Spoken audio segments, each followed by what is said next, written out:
여러분 안녕하십니까? 식품인문학과 마케팅 과목을 수강한 학생 여러분 열렬히 환영합니다. 저는 이 과목을 담당하고 있는 이병우 교수입니다. 오늘은 그 첫 시간으로 오리엔테이션 시간이 되겠습니다. 식품인문학과 마케팅 과목에 대한 전반적인 소개와 어떻게 하면 이 과목을 좀 더 흥미롭고 의미 있게 수강할 수 있는지, 그리고 수업 평가는 어떤 방식으로 하는지 말씀드리도록 하겠습니다. 평소 같으면은 여러분 얼굴을 보고 하나하나 설명을 하고 질문도 받고 그럴 텐데 상황이 그렇게 돼 있지 않죠. 그래서 첫 번째 수업과 두 번째 수업은 원격 강의로 진행할 예정입니다. 여러분은 동영상 강의와 자료실에 올려놓은 수업 자료를 잘 보시고 피드백을 남겨주기 바라겠습니다. 지금부터는 슬라이드 화면을 보면서 설명하도록 하겠습니다. 오리엔테이션은 세 파트로 나눠져 있는데, 첫 번째는 과목 전반에 관한 소개, 그리고 주류에 해당되는 것을 소개하도록 하겠습니다. 식품인문학과 마케팅은 세 가지 관점에서 바라보면 도움이 많이 됩니다. 세 가지 관점은 무엇이냐면은, 먼저 세계사에 지대한 영향을 끼친 6가지 음료는 무엇이며 인류 문명에 어떤 영향을 주었는가에 관한 것입니다. 6가지 음료는 알코올 음료가 3가지, 맥주, 와인, 증류주이고 비알코올 음료 3가지는 커피, 차, 콜라입니다.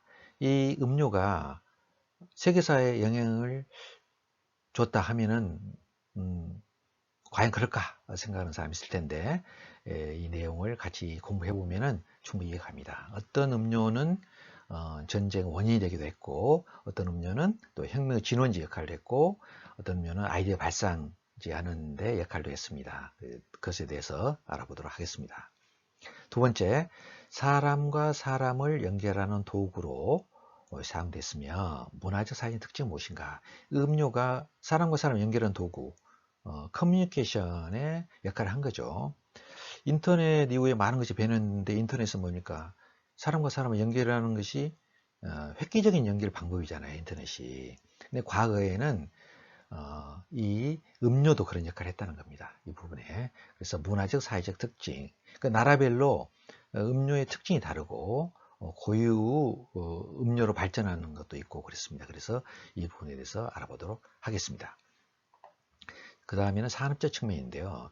이게 많은 사람들이 찾게 되면 이제 공급자, 유통업자가 나타나게 되죠. 그래서 이게 산업 발전을 하려면 나름대로 마케팅을 했습니다. 그래서 음료 마케팅에서 중요한 요소는 무엇인지 알아보는 과정입니다. 그래서 성공 사례를 통해서도 알아보고, 음료 마케팅 기본이라고 할 수 있는 요소는 무엇인지 대해서 알아보는 시간이 되겠습니다. 세계사를 움직인 6가지 음료가 부제입니다. 이 강의를 6년째 지금 하고 있는데요. 첫 번째는 제목이 세계사를 움직이는 6가지 음료 이야기였습니다. 그래서 지금은 마케팅적인 요소를 더 많이 가미를 해가지고 식품인문학과 마케팅이라는 제목으로 강의를 하고 있습니다. 근데 식품인문학 중에서 음료인문학 중에서 맥주와 와인, 증류주, 차, 커피, 콜라의 역사, 문화, 산업, 그리고 마케팅에 관한 이야기입니다. 그리고 이번 오리엔테이션 첫 번째 파트에서는 주류, 맥주, 와인, 증류주에 대해서 오리엔테이션 하도록 하겠습니다. 자, 라이프지에서 역사를 뒤흔드는 밀레니엄 100대 사건을 선정을 해서 책으로 낸 적이 있습니다. 여기 내용을 살펴보면은 그러니까 밀레니엄은 1001년부터 2000년까지를 말하는 겁니다. 이때 1000년 동안에 일어난 여러 가지 그 사건과 사람을 포함해서 가장 중요하다고 생각하는 것을 100가지를 선정해서 발표를 했습니다. 그 첫 번째는 구텐베르그 성경 인쇄, 두 번째는 콜럼버스 신대륙 발견이 되겠고, 여섯 번째는 파스테르 병원체 발견입니다. 이거 굉장히 중요하기 때문에 여섯 번째로 선정이 되는데, 이것은 좀 후에 다시 설명을 하도록 하겠습니다. 파스테르가 이 양조 산업에서 대단한 업적을 남겼는데 그게 바로 이 병원체 발견과 관련되어 있습니다. 그리고 이번에 우리가 수업에서 다룰 차, 그리고 커피, 그거 코카콜라, 이게 100대 사건 안에 포함되어 있습니다. 그러니까 이 음료가 얼마나 우리 역사에 큰 역할을 했는지를 알 수 있겠죠. 선정된 리스트만 보더라도 차는 1610년에 유럽으로 이제 수입됐습니다. 그러니까 차는 사실 중국에서는 기원전부터 마시기 시작했고 우리나라는 삼국시대에 차가 도입된 기록이 있습니다. 그래서 동양 삼국에서 오래전부터 했는데 대항해 시대 때 비로소 유럽에 차가 수입돼서 널리 음용됐는데 특히 영국에서 차가 일반에 많이 돼가지고 영국을 홍차의 제국이라고 부르지 않습니까? 근데 차가 영국에 가가지고 엄청난 역할을 했습니다. 그것에 대해서 학습하도록 하겠습니다. 그리고 78위는 커피인데 커피는 원산지는 이디오피아죠. 이디오피아의 원산지인데 그 커피를 다른 나라로 전파시키는 역할을 크게 하는 것은 예멘의 모카항을 통했습니다. 그래서 모카항, 그래서 모카 1450이라는 브랜드도 있습니다. 모카라는 브랜드도 있죠. 그게 이제 모카항을 위해서 유래해서 모카 브랜드가 나왔는데 1450년부터 커피가 본격적으로 다른 나라에 퍼지기 시작했습니다. 그래서 이것을 100대 사건에 들어갔고 유럽에는 영국만 예를 들면은 영국에는 200년 후인 1650년경 커피 하우스가 처음으로 오픈했습니다. 그래서 영국 사회에서 커다란 변화의 발상지 역할을 했죠. 그리고 82위는 1886년 코카콜라 판매입니다.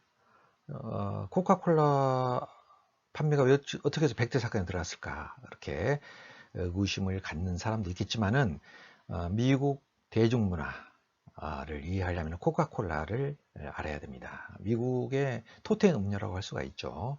코카콜라에 대해서 알아보도록 하겠습니다. 이 100대 사건 중에 이 음료 세 가지가 들어있고 알코올 음료는 맥주나 와인 같은 것은 벌써 뭐 5,000년, 6,000년 전에부터 있었기 때문에 이것보다 훨씬 전에 아주 중요한 역할을 하게 된 거죠. 그래서 이 주류는 훨씬 역사가 깁니다. 차는 근래 우리가 일반화된 것은 천년, 커피 같은 것은 굉장히 역사가 짧다고 볼 수가 있죠. 네, 여기서 퀴즈 하나를 내겠습니다. 17세기 유럽인들이 물보다 술을 더 안전한 음료로 생각한 이유는 무엇일까요?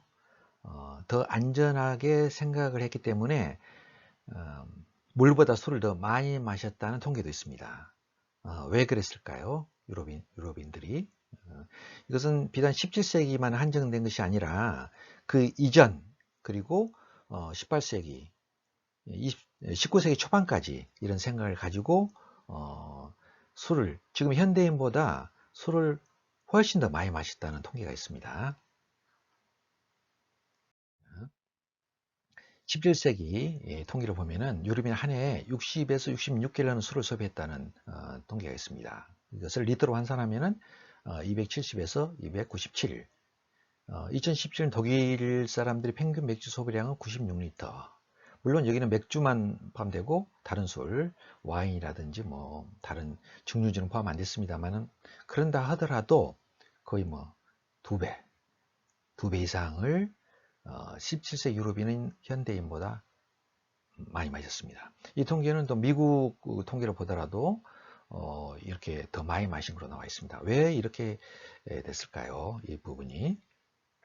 자, 이게 물보다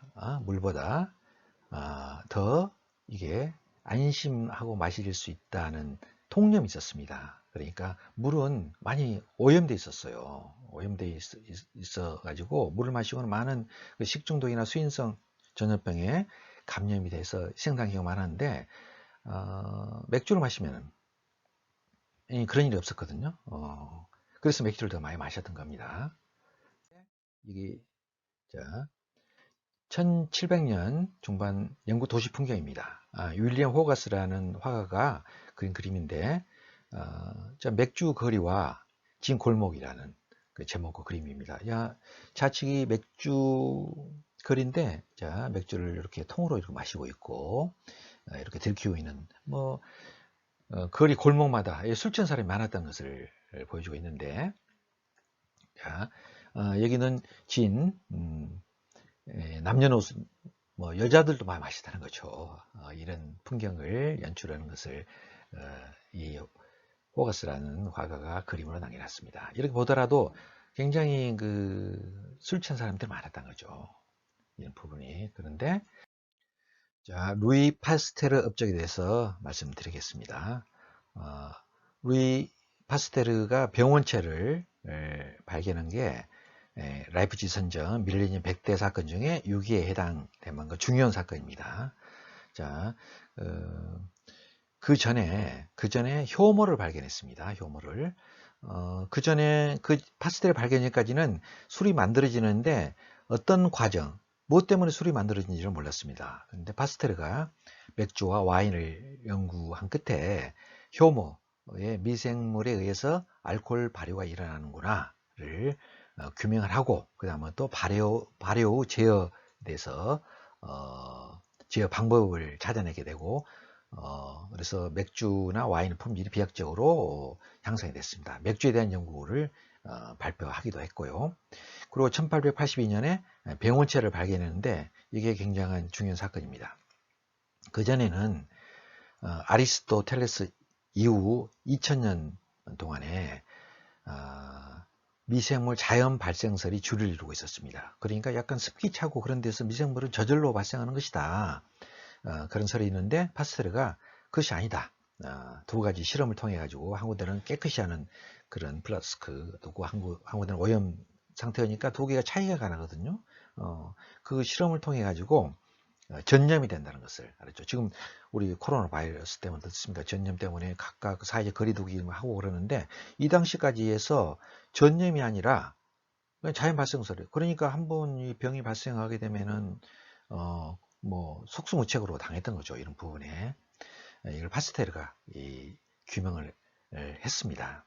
그리고 이게 또 좋은 살균법을 개발했는데 파스테르라이제이션이라고도 불립니다. 우유를 저온 살균한 것이 이제 파스테르에서 그걸 강조해서 해서 이름까지 붙였는데 물을 이제 살균법, 물을 끓이면 살균된다는 것도 이때 이제 파스테르가 규명을 한 거죠. 이런 살균 방법까지 제시를 했기 때문에. 그래서 이게 이런 것이 물을 더 안전하게, 물보다 술을 더 안전하게 생각하는 생각이 이 루이 파스텔을 비롯한 여러 과학자들이 구명을 해가지고 그 다음부터는 이게 이제 바뀌어진 겁니다. 물을 또 살균하고 또 식수 정제는 정제법은 그 전에 18세기 초반에 19세기 초반에 됐습니다만은, 그러니까 18세기까지만 하더라도 물을 정제하고 이렇게 뭐 살균하고 그런 방법을 몰랐어요. 그런 때문에 그 물보다는 술이 더 안전하다 믿고 술을 더 많이 마셨던 그런 기록이 있습니다. 자, 그래서 그 당시에 이런 말이 유행했습니다. 와인에는 지혜가 담겨 있고 맥주에는 자유가 담겨 있는데 물에는 뭐가 담겨 있을까요? 물에는 박테리아가 있다. 이런 말이 유행할 정도로 물은 안심하고 마실 수 없는 그런 상태였습니다. 자, 음료를 세 가지 측면에서 바라볼 수 있습니다. 하나는 이제 물성적 특징이죠. 이것은 커피만 보더라도 커피는 원두를 어떤 걸 사용했느냐, 그 로스팅을 어떻게 했느냐, 다크 로스팅, 미디움 로스팅 했느냐, 또 커피를 만드는 방법이 에스프레소 머신을 통해서 했느냐, 핸드 드립을 통해서 했느냐에 따라서 맛이 다르지 않습니까? 이런 게 물성적 특징이라고 볼 수가 있죠. 그리고 다른 한 가지는 사회문화적 특징입니다. 사회문화적 특징. 이것은 사람과 사람 만나는 연결을 어떤 식으로 작용했느냐죠. 커뮤니케이션 역할이죠. 이 부분에. 좀 최근 들어서 혼밥이나 혼술이 나오는데 이것도 사회문화적 특징이죠. 1인 가구가 많아지고 많아지니까 혼밥이 늘어난 거지 않습니까? 그래서 이런 사회적 문화의 특성을 알아보는, 음료로 소비를 어떤 식으로 하느냐가 이 사회 문화의 특징이 될 수가 있겠죠. 그리고 이제 경제적 특성은 이걸 많은 사람이 찾게 되면은 거대한 산업으로 되는 거죠. 그래서 그 중에서도 마케팅이 음료 마케팅은 어떤 식으로 이루어지는가 대해서 알아보도록 하겠습니다. 자, 맥주에 대해서 이야기를 하겠습니다. 인류가 농경을 시작한 이유는 무엇일까요? 인류 문명화의 시작은 농경을 시작할 때부터 된 거죠. 근데 농경을 왜 시작했을까요? 농경은 농산물 경작에 의해서 경작은 하기 위해서 정착을 했는데, 정착을 하니까 도시가 발달하고 도시가 되니까 관계 시설이 필요하게 되고 또 제도나 여러 가지 문물이 만들어지게 되는데, 이 농경을 시작한 이유가 무엇일까요? 그것은 과거에는 이 빵을 만들기 위해서, 빵이 필요해서 농사를 짓기 시작했다, 이게 주류 사상이었는데, 최근에는 맥주를 만들기 위해서 농경을 시작했다, 이런 학설도 강력하게 제기되고 있습니다. 왜냐하면 5천년 6천년 전에 고대 문명의 틀을 보면은 그 항아리에 술을 담은 흔적이 발견돼요. 대부분 고대 문화 유적지에서. 그러면은 결국 알코올에 대한 그 욕구 때문에 수렵 채취성을 끝내고 농경을 시작했다, 그런 학설이 유력하게 제기되고 있는 상황입니다. 자, 맥주를 문명 열쇠로 불리는 이유는, 이게 뉴욕 타임즈에 나왔던 기사인데, The Key to the Civilization Beer라는 기사입니다. 특히 메소포타미 지역에서 맥주가 최초로 만들어지기 시작했는데, 물론 이집트라는 설도 있습니다만은, 이때 고대 국가 수메르에서 정착을 시작했습니다. 기사를 보면은 거의 뭐 10,000년 전에 사람들이 정착을 했는데, 그것은 농경을 하겠는데 바로 비어, 맥주를 만들려고 했다 하는 것이죠. 부분에. 그리고 이 백화는, 이 통이 맥주통입니다. 맥주에 그 빨대를 넣고 같이 마시는 그 백화인데, 그때 수메르 시대에도 이렇게 맥주를 해가지고 같이 나눠 마시는 생활했다는 것을 보여주는 백화입니다. 자, 와인에 대해서 한 가지만 예를 들도록 하겠습니다. 자, 2016년에 이란 대통령이 프랑스를 방문했습니다. 그래서 국빈 방문하면은 정상끼리 그 오찬을 합니다. 오찬을 하는데, 프랑스식 오찬, 국빈 오찬에는 반드시 와인이 올라오도록 되어 있습니다. 근데 이란은 이슬람 국가잖아요. 그래서 이거 와인을 치워달라, 그러니까 프랑스는, 우리 프랑스의 전통은 국빈 만찬에는 와인이 꼭 올라와야 된다 그랬는데, 이 간단한 거죠. 와인을 좀 없으면 될 텐데, 일반인 생각으로는 프랑스가 와인을 굉장히 좋아하는 나라잖아요. 프랑스 와인이 올라야 된다는 거죠. 그 때문에 이게 문제가 발생해서, 그러면 정상관을 어떻게 만들 것이냐, 식사를 안 할 것이냐, 그런 문제가 됐습니다. 외교적인 문제까지 번졌죠. 그래서 국립 끝에 이렇게 만났습니다. 자, 문장은 오찬 대신에 맹물 만남. 그래, 식사 때가 아닌 식사를 피해서 그 사이에 만난 거죠. 그래서 양국 정상 들이 회담일 때, 여기 맹물 보이죠? 물과 커피. 커피와 맹물로 회담을 했습니다. 그래서 이렇게 와인이 옛날에만 중요한 역할을 한 것이 아니라 지금도 현대 사회에도 이게 국가 간의 만남이라든지 회의라든지 할 때 중요한, 오르고 와인이 올라가고 오르지 않은 그 문제 가지고도 위기 문제까지 될 정도로 중요한 요소가 되고 있다는 걸 상징적으로 보여주는 사건이라고 하겠습니다. 자, 이번에는 증류주에 대해서 알아보도록 하겠습니다. 증류법은 최초로 개발된 곳은 이슬람 제국이었습니다. 8세기에 증류 기술이 개발됐는데, 그래서 그것을 알코올로 불렀습니다. 현재 알코올의 어원이죠, 여기. 이슬람사에서는 술이 금지됐기 때문에 술을 만드는 데 쓰이지 않고 향수를 정제하는 데 사용했습니다. 연금술이 그 당시에 아랍 세계에서도 많이 연구가 됐었습니다. 그래서 증류 기술이 이집트를 통해서, 북아프리카를 통해서 이베리아, 유럽에 갔습니다. 이 당시 이베리아 쪽에는 이슬람 왕국이 있었죠.